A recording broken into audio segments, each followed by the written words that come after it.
राज्यसभा निवडणुकीच्या मैदानात कोण कोण उतरणार, कोणाला उमेदवारी मिळणार आणि कोणाचा पत्ता कट होणार आणि कोणत्या पक्षाकडून किती उमेदवार रिंगणात उतरवले जाणार यावरती गेले काही दिवस जोरदार चर्चा सुरू होती। संभाव्य दगाफटका, क्रॉस वोटिंग आणि अनपेक्षित समीकरणांची शक्यता या निवडणुकीमध्ये व्यक्त होत होती। मात्र आता चित्र स्पष्ट झालेलं आहे। शरद पवार यांची उमेदवारी जाहीर झाल्यामुळे यावेळी सर्व पक्षांनी कोट्याप्रमाणेच उमेदवार दिले आहेत असं दिसतंय। त्यामुळे मागील निवडणुकीप्रमाणे होणारा दगाफटका हा टळणारा आहे। पण या शांत दिसणाऱ्या निवडणुकीच्या मागे अनेक मोठे राजकीय संकेत देखील दडलेले आहेत। रामदास आठवले यांना पुन्हा संधी का देण्यात आली, विनोद तावडे यांना अखेर न्याय कसा मिळाला आणि पार्थ पवारांच्या उमेदवारीतून अजितदादांच्या राष्ट्रवादीची पुढील वाटचालीचा राजकारणाचा श्रीगणेशा होणार का आणि सर्वात महत्त्वाचं म्हणजे शरद पवारांच्या नावावरती महाविकास आघाडीने एकमत का केलं, या सर्व प्रश्नांची उत्तरं आणि महाराष्ट्राच्या राजकारणावरती होणारे परिणाम समजून घेण्याच्या अनुषंगाने आपण सविस्तर विश्लेषण करणार आहोत। नमस्कार, मी सायली नलवडे कविटकर आणि आपण पाहताय विश्लेषण वाईब। महाराष्ट्रातील राज्यसभा निवडणुका या नेहमीच राजकीयदृष्ट्या महत्त्वाच्या मानल्या जातात, कारण राज्यसभेतील प्रत्येक जागा ही केवळ संसदेत प्रतिनिधित्व देत नाही, तर राज्यातील राजकीय शक्ती संतुलनाचं प्रतिबिंबही दाखवते। यापूर्वीच्या काही निवडणुकांमध्ये क्रॉस वोटिंग, त्याचबरोबर ती दगाफटका आणि अनपेक्षित निकाल पाहायला मिळालेले होते। त्यामुळे यावेळेची निवडणूक ही सुरुवातीपासूनच चर्चेत होती। मात्र सध्या ज्या पद्धतीने उमेदवार निश्चित झालेले आहेत त्यावरून ही निवडणूक ही तुलनेनं शांत आणि निर्विघ्न होण्याची शक्यता व्यक्त केली जाते। आता सर्वात आधी नजर टाकूयात ती म्हणजे उमेदवारांच्या यादीवरती। भाजपने सोशल इंजिनिअरिंग करत आपल्या कोट्यातील 4 उमेदवार हे जाहीर केलेले आहेत। यात केंद्रीय राज्यमंत्री आणि रिपब्लिकन पार्टी ऑफ इंडियाचे राष्ट्रीय अध्यक्ष रामदास आठवले यांना पुन्हा एकदा संधी मिळालेली आहे। दलित समाजाचं प्रतिनिधित्व करणारे आठवले हे आधीपासूनच राज्यसभेमध्ये आहेत आणि त्यांच्या कामगिरीबद्दल भाजपने विश्वास देखील दाखवलेला आहे। आठवले हे दलित समाजातील प्रभावी नेते मानले जातात आणि त्याचबरोबर ती राष्ट्रीय स्तरावरतीही त्यांची वेगळी ओळख आहे। केंद्र सरकारमध्ये सामाजिक न्याय राज्यमंत्री म्हणून काम करताना त्यांनी दलित समाजाच्या प्रश्नांवरती सातत्याने भूमिका मांडलेली आहे।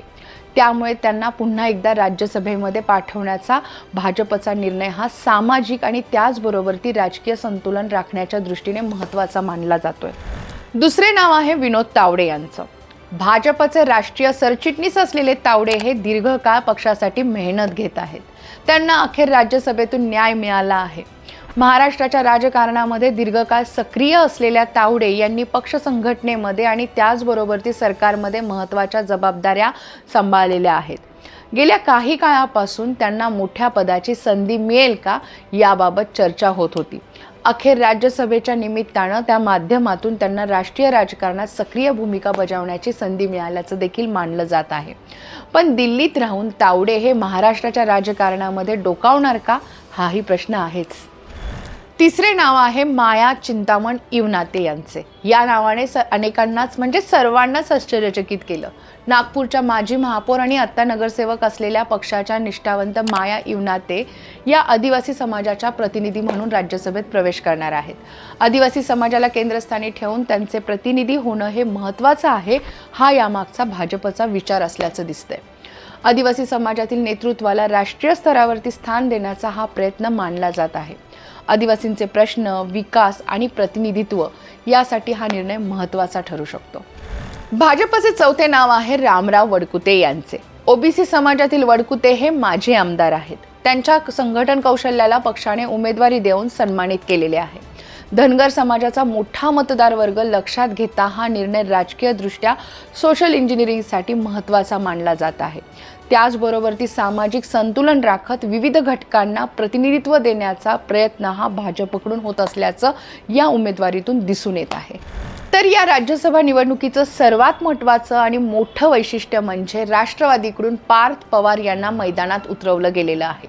इतकी वर्ष राष्ट्रवादीची पडद्यामागून सूत्र हलवणारे, संघटनेत अंतर्गत सक्रिय असणारे आणि संघटनेत एकजूट ठेवणारे पार्थ अजित पवार यांच्या सक्रिय राजकारणाचा आता श्रीगणेशा होत आहे। एकीकडे पार्थ यांच्या आई सुनेत्रा पवार या राज्यात नेतृत्व करत असतानाच दुसरीकडे पार्थ आता केंद्रीय राजकारणात उतरलेले आहेत। त्यामुळे अजित पवारांच्या राष्ट्रवादीची पुढील राजकीय दिशा काय असेल हे आता स्पष्ट झालेलं आहे. त्यामुळे पार्थ यांची उमेदवारी ही केवळ एका जागेपुरती मर्यादित नसून राष्ट्रवादीच्या पुढील पिढीच्या नेतृत्वाचा संकेत म्हणून पाहिली जाते. अर्थात हे सगळं ठीक आहे, पण या निवडणुकीमध्ये सर्वात जास्त चर्चा झाली ती म्हणजे महाविकास आघाडीचा उमेदवार कोण याची. अखेर महाविकास आघाडीचे उमेदवार म्हणून शरद पवार यांच्या नावाची घोषणा झालेली आहे.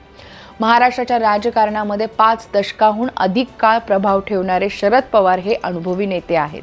त्यांच्या उमेदवारीमुळे महाविकास आघाडीत एक प्रकारे स्थैर्य निर्माण झाल्याचं चित्र आता दिसतंय. त्याचप्रमाणे आघाडीतील संभाव्य मतभेद टाळण्यासाठी हा निर्णय कारणीभूत ठरल्याची देखील चर्चा आहे. त्यामुळे महाविकास आघाडीसाठी शरद पवार यांची उमेदवारी ही झाकली मूठ 1.25 लाखाची ठरणारी आहे. या निवडणुकीतील उमेदवारांकडे पाहिलं तर विविध सामाजिक आणि राजकीय घटकांचं प्रतिनिधित्व दिसून येत आहे. दलित समाजातून रामदास आठवले, धनगर समाजातून रामराव वडकुते, आदिवासी समाजातून माया इवनाते, अनुभवी संघटक आणि मराठा नेतृत्व म्हणून विनोद तावडे, तर नव्या पिढीचं प्रतिनिधित्व म्हणून पार्थ पवार अशी विविधता या यादीमध्ये दिसतीये. त्याचबरोबर ती अनुभवी राष्ट्रीय स्तरावरती प्रभाव असलेले शरद पवार ही या निवडणुकीमध्ये महत्त्वाची भूमिका बजावताना दिसत आहेत. या निवडणुकीचं आणखीन एक वैशिष्ट्य म्हणजे शरद पवार यांच्या उमेदवारीमुळे अनेक प्रश्न निर्माण होण्याचं थांबणारं आहे. प्रत्येक पक्षाच्या कोट्याप्रमाणे 7 जागांसाठी 7 उमेदवारच रिंगणामध्ये असल्यामुळे निवडणुकीतील दगाफटका क्रॉस वोटिंग पूर्णपणे टळला आहे. महायुतीकडे 6 आणि महाविकास आघाडीकडे 1 अशी विभागणी स्पष्ट आहे. शरद पवार यांच्या उमेदवारीमुळे महायुतीने 7वा उमेदवार उभा करण्याची गरज भासलेली नाहीये किंवा उमेदवार उभा करण्याची शक्यता नाहीये, ज्यामुळे राजकीय तणाव देखील कमी झालेला आहे.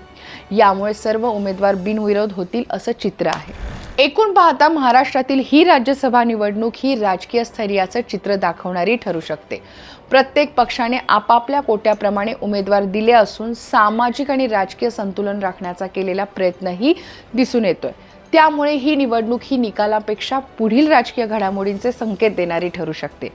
येणाऱ्या काळामध्ये या उमेदवारांची संसदेतील भूमिका आणि महाराष्ट्राच्या राजकारणावरती त्याचा होणारा परिणाम हे पाहणं महत्त्वाचं ठरणार आहे.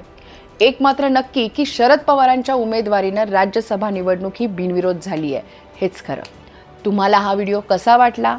शरद पवारांच्या उमेदवारीनं महाविकास आघाडीतील घुसमट झाकली गेली आहे का? भाजपने शरद पवारांना बाय दिलाय का? तुमची मतं कमेंटमध्ये नक्की सांगा आणि असंच विश्लेषणात्मक व्हिडिओज पाहण्यासाठी विश्लेषण वाइब या आपल्या यूट्यूब चॅनलला नक्की सबस्क्राईब करा. तोपर्यंत जय महाराष्ट्र.